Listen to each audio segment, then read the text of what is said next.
నమస్తే, welcome to sauce TV. Hyderabad disaster response and assets monitoring and protection.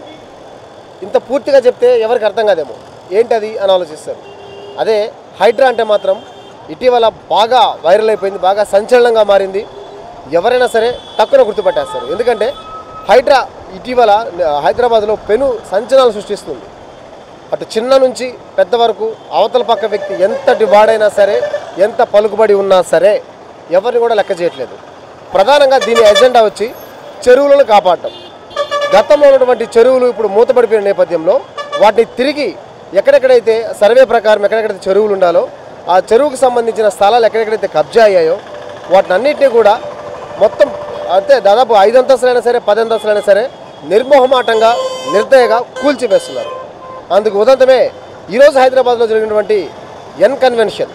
ఇది సాక్షాత్తు Annapurna studio owner నాగార్జునకు సంబంధించిన hero నాగార్జునకు సంబంధించిన కన్వెన్షన్ సెంటర్ ఇది. ఇంకొక గమ్మత్తు ఏంటంటే ఇదే కన్వెన్షన్ సెంటర్లో రేవంత్ రెడ్డి కూతురు ఎంగేజ్మెంట్ కూడా జరిగింది. సో ఈ ఎన్ కన్వెన్షన్ అనేది ఏంటంటే చాలా విలాసవంతమైన దాదాపు 3 ఎకరాల్లో ఉంటుంది.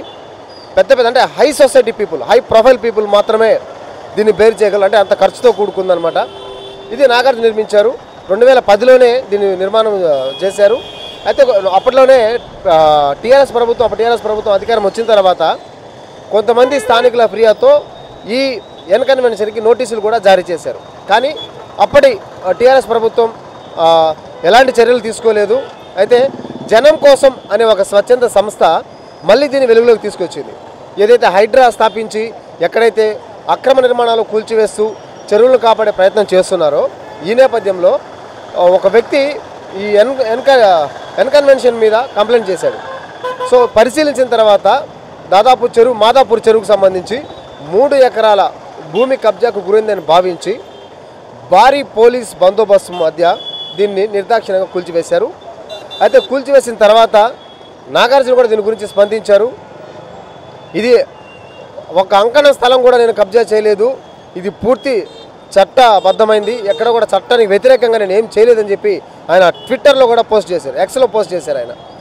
సో మరి కోర్టుకు వెళ్తాను, కోర్టులో తెలుసుకుంటాను, నేనైతే అన్యాయంగా దీన్ని నిర్మించలేదని చెప్పి ఆయన చెప్పారు. మొత్తానికైతే ఇటీవల హైడ్రా పెద్ద సంచలనం సృష్టిస్తుంది. ఇంకా కూడా వాళ్ళ లిస్టులో ఇంకా కూడా చాలా బిల్డింగ్లు ఉన్నట్టు మనకు తెలుస్తుంది. ముందు ఎలాంటి సంచలనాలు జరగబోతున్నాయి, హైడ్రా ఇంకా ఎలాంటి బిల్డింగులు కూల్చబోతుంది, ఇవన్నీ కూడా చూడాలి. సాక్షి నాగార్జున అంటే సినీ ఇండస్ట్రీలో ఒక ప్రముఖుడు. ఎందుకంటే అప్పటి తరం చిరంజీవి, బాలకృష్ణ, వెంకటేష్, నాగార్జున వీళ్ళు 4 హీరోల్లో పోటాపోటీగా ఉన్నది అగ్రస్థాయి నేత అనమాట, అగ్రస్థాయి హీరో అయిన. అలాంటి నాగార్జున కన్వెన్షన్ సెంటర్ కూడా కూల్చివేశారంటే ఎక్కడ రికమెండేషన్లు కానీ రాజకీయంగా కానీ ఎవరికి కూడా ఈ హైడ్రా ఎవరైతే అఫీషియల్స్ ఉన్నారో వాళ్ళు ఎవరు కూడా తల ఉంచట్లేదు, నిర్దాక్షిణ్యంగా ముందుకెళ్తున్నారని చెప్పడానికి ఇది ఒక పెద్ద ఉదాహరణ. సో మరి చూడాలి వాళ్ళకు ఉన్నటువంటి జాబితా ప్రకారం ఇంకేమేమి కూల్చబోతున్నారు, ఎవరు ఇంకా కబ్జా చేసిన వాళ్ళు ఎవరెవరు బయటికి రాబోతున్నారు. అంటే ముందుగా ఇంకొక వాదన కూడా మనకు వినిపిస్తుంది. ముందుగా నోటీసులు ఇస్తే మేము ఖాళీ చేసే వాళ్ళం అన్న ఒక వాదన కూడా వినిపిస్తుంది.